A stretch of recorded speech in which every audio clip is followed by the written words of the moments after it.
The wedding was beautiful. I'll give Derek that much. White roses cascading from crystal vases, a string quartet playing Pachelbel's canon, 300 guests in designer formal wear filling the grand ballroom of the Harrington estate. Everything was perfect, expensive, and deliberately designed to impress. I sat at table 14. Not the family table, that was reserved for Derek, his new bride Vanessa, our parents, and Vanessa's wealthy relatives. Table 14 was near the kitchen, wedged between the bar and the service entrance, where waiters bumped my chair every time they passed with champagne trays. My place card had a small note written in my mother's handwriting, "Please don't embarrass us tonight." The speeches started after the main course. Vanessa's father talked about legacy and success. The best man made jokes about Derek's restaurant empire. 3 locations now, with a 4th opening next spring. Then Derek took the microphone. "I want to thank everyone who made this day possible," he began, his teeth gleaming in that practice smile he'd perfected for magazine covers. "My beautiful bride. My supportive parents. My incredible team at Harbor Street Bistro." He paused, scanning the crowd until his eyes found mine. "And I suppose I should acknowledge my sister Natalie, who managed to show up tonight." Polite laughter rippled through the room. "Though I have to say, Nat, that gift was interesting." He held up the handmade photo album I'd spent 3 months creating. Pictures of us as kids, family memories, letters from relatives who'd passed. "I guess when you're financially useless you have to get creative, right?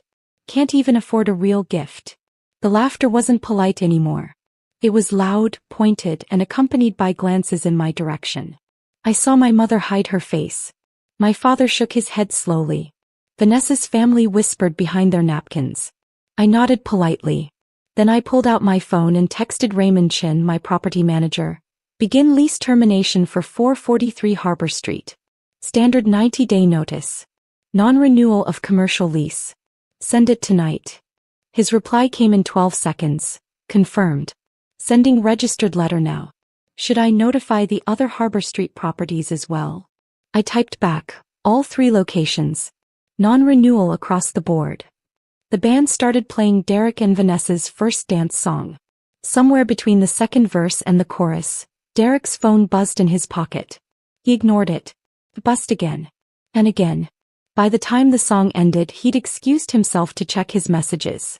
I watched his face through the glass doors of the garden terrace. Watched it shift from confusion to concern to something approaching panic.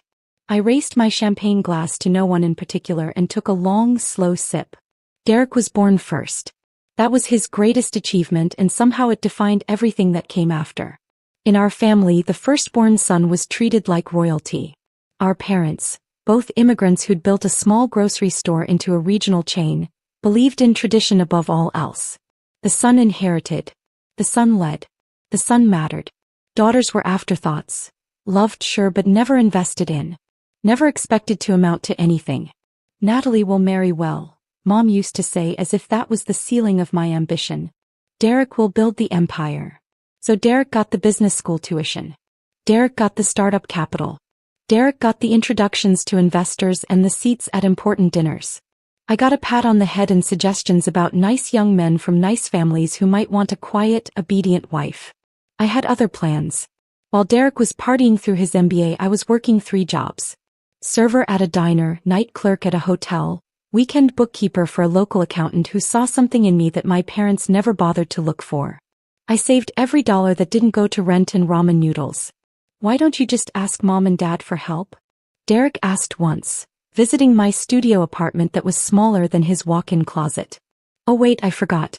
They only invest in winners." I smiled and said nothing. By then I'd already made my first real estate purchase. A rundown duplex in a neighborhood everyone said was hopeless. The seller practically laughed when I made my offer. "Good luck, kid," he said. "That place is a money pit." He was wrong. I fixed it up myself, learning plumbing from YouTube tutorials at midnight and electrical work from library books I checked out 3 at a time. I spent weekends patching drywall and refinishing hardwood floors. My hands were permanently calloused, my knees were bruised from crawling through crawl spaces, and I loved every minute of it. I rented both units within 2 months. The rental income covered the mortgage and left enough for savings. I used that savings as a down payment on another property. Then another. Each one taught me something new: how to negotiate with contractors, how to spot hidden water damage, how to evaluate a neighborhood's potential before the market caught on. The accountant I worked for, Mr. Patterson, noticed what I was doing.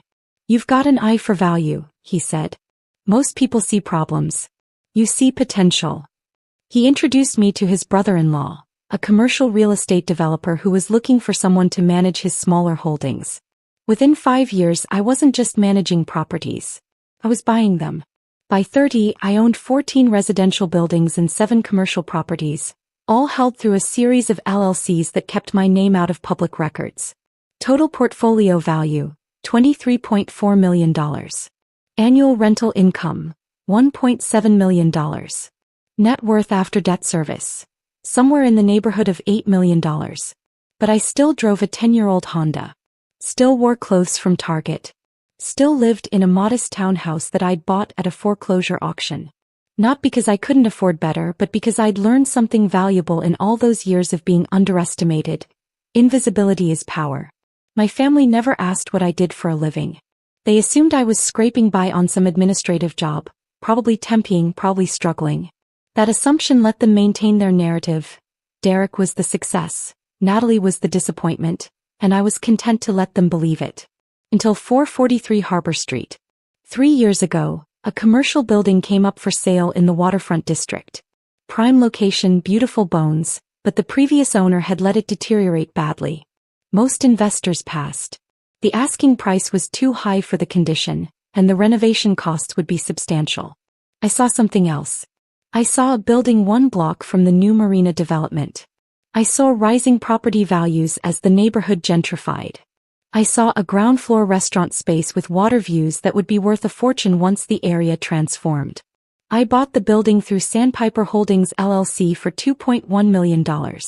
I spent another $400,000 on renovations. And then I started fielding calls from restaurants wanting to lease the ground floor. Derek called me that Christmas, which was unusual. We typically only spoke at family gatherings, and even then barely.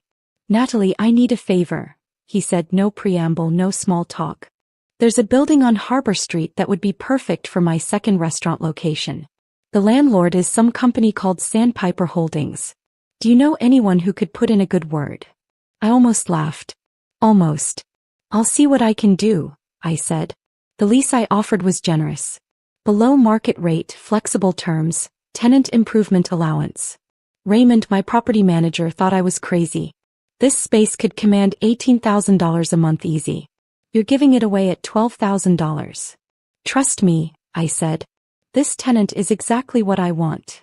What I wanted, if I'm being honest, was to help my brother succeed. Despite everything, the dismissals, the mockery, the decades of being treated like a second-class family member, some part of me still craved his approval. Still thought that maybe if I helped him enough, he'd finally see me as an equal. Harbor Street Bistro opened to rave reviews. Food critics praised the waterfront ambience. Instagram influencers posed in front of the floor-to-ceiling windows overlooking the marina. Derek was interviewed by the local news, called a rising star in the culinary scene. He never mentioned the below-market rent that made his profit margins possible. He never wondered why a landlord would be so generous to an unproven restaurateur. Within 6 months, Derek was looking for a second location. I happened to own a building 3 blocks away that would be perfect. The timing was almost too convenient, but Derek never questioned it. Why would he? In his mind, he was successful because he was brilliant. The universe was simply rewarding his brilliance. Then a third location. Another building I owned, another below-market lease. Another step in Derek's rising empire. Each time I structured the deal through different subsidiaries, different property managers, different law firms. The paper trail was deliberately complex. I didn't want Derek to find out. Not because I was hiding, but because I wanted to see what he would do when he thought no one was watching. When he thought his success was entirely his own. All 3 Harbor Street Bistro locations operated in buildings owned by Sandpiper Holdings LLC. All 3 paid rent that went directly into my accounts. And Derek had no idea that his little sister, the financially useless one who couldn't afford a real wedding gift, was the foundation his entire business empire stood upon. The combined monthly rent was $38,000. I'd given him a family discount of roughly $16,000 per month. Over 3 years, that added up to over $576,000 in subsidies I'd quietly provided to a brother who thought I couldn't manage a checkbook. At every family gathering, Derek bragged about his restaurant success while I sat silently at the edges. At every holiday, my parents praised his business acumen while barely acknowledging my existence.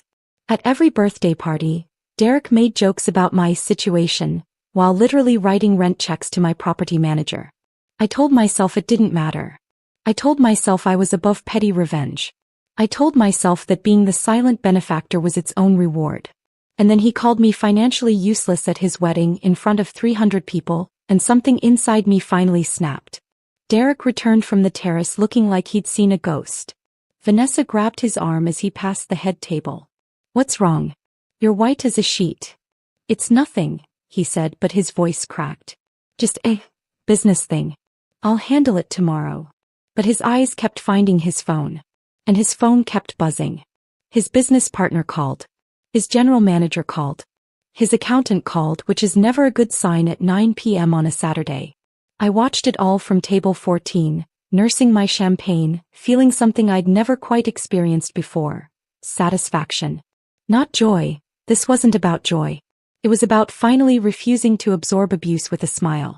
Finally acknowledging that my silence hadn't earned me respect. It had only invited more contempt. Finally understanding that some people don't deserve your grace, even if they're family. The reception continued, but Derek was barely present. He smiled for photos with the mechanical precision of a man whose mind was elsewhere. He danced with relatives while checking his phone between songs. By 11 p.m., he and Vanessa had a whispered argument near the coat check that ended with her storming toward the bridal suite. I left quietly without saying goodbye. No one noticed. No one ever did. The calls started Monday morning. First, Derek's business partner, Marcus, contacted Sandpiper Holdings directly. Raymond took the call. "We've received notice of non-renewal on all 3 of our leases," Marcus said, his voice tight. "There must be some mistake. We've been model tenants. We pay on time. We've never had a single violation." "No mistake," Raymond replied, following my instructions. "The property owner has decided to pursue other opportunities for these spaces. You have 90 days as specified in your lease agreements. But you can't. We've built our entire business around these locations. The Harbor Street brand is tied to the waterfront district. Moving would destroy everything we've built." "I'm sorry," Raymond said. "The decision is final." Derek called me on Wednesday. I let it go to voicemail. "Natalie, something weird is going on. I need your help. You said you knew someone connected to Sandpiper Holdings. Can you please call them? We just got notice that all 3 of our leases are being terminated. This is a disaster. Please call me back." He called again on Thursday. And Friday. By the weekend, his messages had shifted from confused to desperate. "Natalie, I don't know why you're not answering. I really need your help here. We've been looking for alternative locations, but everything in the waterfront district is either taken or costs twice what we're paying now. The Harbor Street brand depends on being on Harbor Street. Please, if you have any connection to these landlords, I'm begging you." I saved every message. Not out of cruelty, out of documentation. After years of being dismissed as useless, I wanted a record of my brother begging for my help. My parents called too. That was unexpected. "Natalie, your brother is in trouble," Mom said, her tone making it clear this was somehow my fault. "His restaurants are losing their leases. He says you might know the landlord. Why aren't you helping him?" "I don't know what you're talking about," I said. "Don't play games. He said you helped him get those leases in the first place. Now you need to help him keep them." "Mom, I'm financially useless, remember? I can barely afford a real gift. How would I possibly have connections to commercial real estate?" She hung up without saying goodbye. Derek showed up at my townhouse 3 weeks after the wedding. He looked terrible, unshaven, exhausted, wearing a wrinkled polo shirt that probably cost more than my entire outfit but looked like he'd slept in it. "We need to talk," he said when I opened the door. "Do we?" "Natalie, please. I'm losing everything. 3 restaurants. 47 employees. Everything I've built for the past 8 years. Just let me in." I stepped aside. He walked into my living room and stopped, looking around like he'd never seen a normal house before. He probably hadn't visited since I bought the place 5 years ago. Why would he? I was just his useless sister. Nice place, he said surprised. I thought. You thought what? That I lived in a cardboard box. He had the decency to look embarrassed. I don't know what I thought. Look, that's not why I'm here. I need your help with Sandpiper Holdings. You said you knew someone there. I've tried everything. Lawyers, real estate agents, even a private investigator to find out who owns the company. It's all shell corporations. I can't find an actual person to talk to. Why should I help you? He blinked. Because you're my sister? I'm your financially useless sister, remember? The one who can't afford a real gift? The one you mocked in front of 300 people at your wedding? I sat down on my couch, leaving him standing. Why would the family disappointment have connections to a commercial real estate portfolio worth millions? I was joking. You know I was joking. Were you? Because it didn't feel like a joke. It felt like every family dinner for the past 20 years. Every holiday where you bragged about your success while I sat in the corner. Every birthday party where you reminded everyone that I was the failure while you were the golden child. Natalie. Do you know why your rent was so low, Derek? I asked quietly. Below market rate on prime waterfront commercial space? Tenant improvement allowances? Flexible lease terms? Did you ever wonder why a landlord would be so generous to a restaurant with no track record? He stared at me. I watched the gears turn. I gave you those terms because you're my brother, I continued. I gave you those buildings because I wanted to help you succeed. Sandpiper Holdings LLC is my company, Derek. Has been for 7 years. You've been paying rent to your financially useless sister this entire time. The color drained from his face. That's not possible. I pulled out my phone and opened the Sandpiper Holdings corporate documents. Would you like to see the articles of incorporation? The property deeds? The bank statements showing $38,000 per month in rent payments from Harbor Street Bistro LLC, your company, depositing directly into my accounts. He sat down heavily in the armchair across from me, all the strength gone from his legs. For 3 years, I said, I've subsidized your business to the tune of $16,000 per month in below-market rent. That's $576,000 I essentially gave you, Derek. While you called me useless. While you joked about my poverty at family gatherings. While Mom and Dad praised your business genius, never knowing that your genius was built on your sister's real estate portfolio. Why didn't you tell me? His voice was barely a whisper. Would it have changed anything? Would you have treated me with respect if you'd known I was your landlord? Or would you have just resented me more, the little sister who dared to succeed without permission? He didn't answer. We both knew what the answer was. I spent 20 years being invisible in this family, I said. Being the afterthought. Being the joke. And you know what? I built an $8 million real estate portfolio while you were busy feeling superior. I own 14 residential buildings and 7 commercial properties. I have tenants in 3 states. And I did it all without a single dollar from Mom and Dad, without a single introduction from their network, without a single moment of the support they lavished on you. I stood up and walked to the window. Outside, a normal suburban street continued its normal suburban life, oblivious to the earthquake happening in my living room. The gift I gave you at your wedding, the photo album, took me 3 months to make. I tracked down pictures from relatives who've passed. I wrote letters to cousins who haven't spoken to us in years. I put together a history of our family that money couldn't buy. And you held it up in front of 300 people and called me financially useless for not being able to afford something real.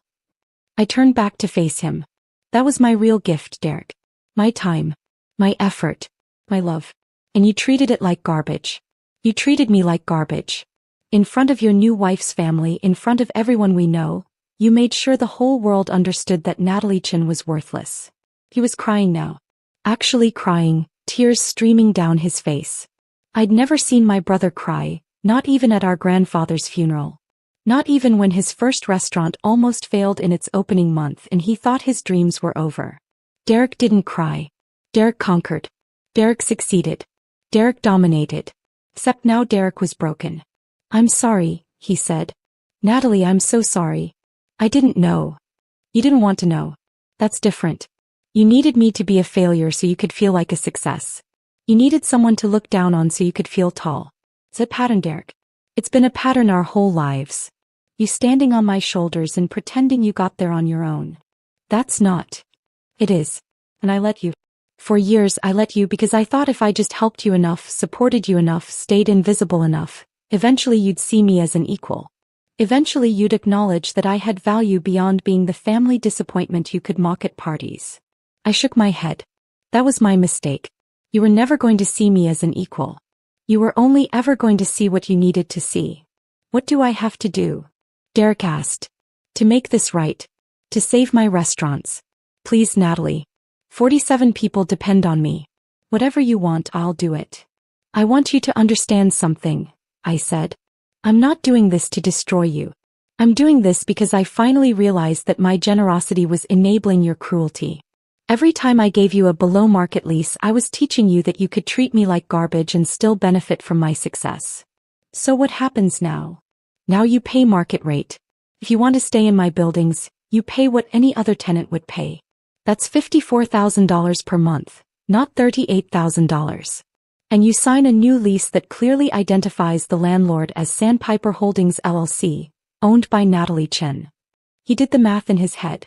That's an extra $192,000 per year. We can't absorb that. Our margins are already thin. Then you'll have to run a more efficient operation. Or find other locations.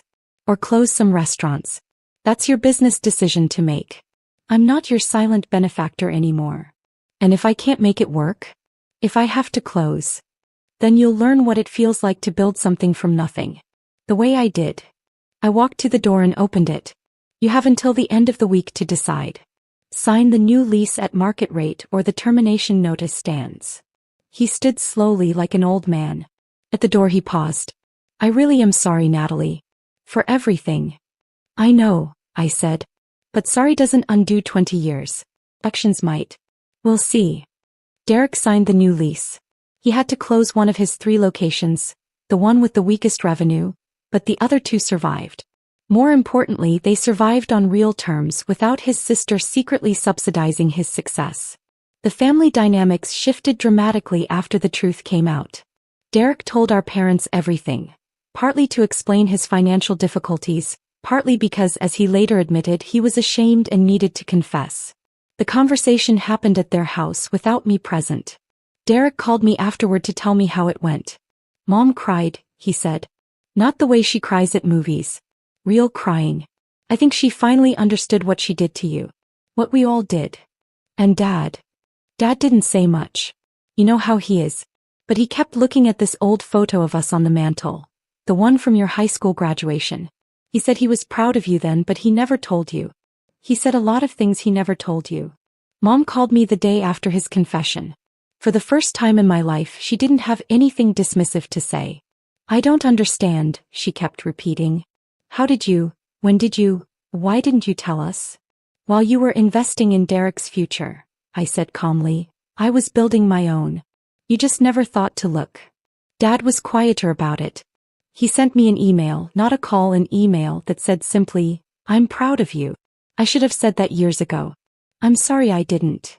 Coming from him, it was practically a Shakespearean declaration of love. The biggest change was Derek himself. Something broke in him that day in my living room, some wall of arrogance that had been propping up his self-image. Without it, he was left with the uncomfortable reality that his success had been partly built on the generosity of someone he'd treated with contempt. He started therapy. He apologized to me publicly at the next family gathering, standing up at Thanksgiving dinner and telling everyone, including Vanessa's family, exactly what he'd done and exactly what I'd done for him. It was awkward and uncomfortable and probably the most honest moment our family had ever shared. I called my sister financially useless, he said, his voice cracking, while she was literally paying my rent. I mocked her for not having a career while she was building an empire that dwarfed mine. I was so busy feeling superior that I couldn't see what was right in front of me. The room was silent. Vanessa reached for his hand. Mom was crying. Dad was staring at his plate like he could teleport into it. I'm not asking for forgiveness, Derek continued. I'm just asking for the chance to earn it. To prove that I can be the brother Natalie deserved all along. He looked at me across the table. I nodded. Just once. It was a start. We're not best friends now. We may never be. But we're something we never were before. honest. He calls me to ask advice about his business. Actually asks, actually listens. I've started coming to family dinners again, and I no longer sit at the metaphorical kids' table. Last month, Derek's remaining 2 restaurants were featured in a local magazine. The article mentioned his strategic partnership with Sandpiper Holdings and praised his innovative landlord-tenant collaboration. He made sure to tell the reporter that his sister was the silent genius behind Sandpiper. "It's the least I can do," he said when I thanked him. "You built the stage. I just performed on it." As for my real estate portfolio, it continues to grow. I closed on 2 more commercial properties last quarter, and I'm in negotiations for a small office building downtown. My net worth recently crossed the $12 million mark. I still drive the 10-year-old Honda, but I'm thinking about upgrading. Not because I need to prove anything. Those days are over. But because maybe it's time to stop hiding.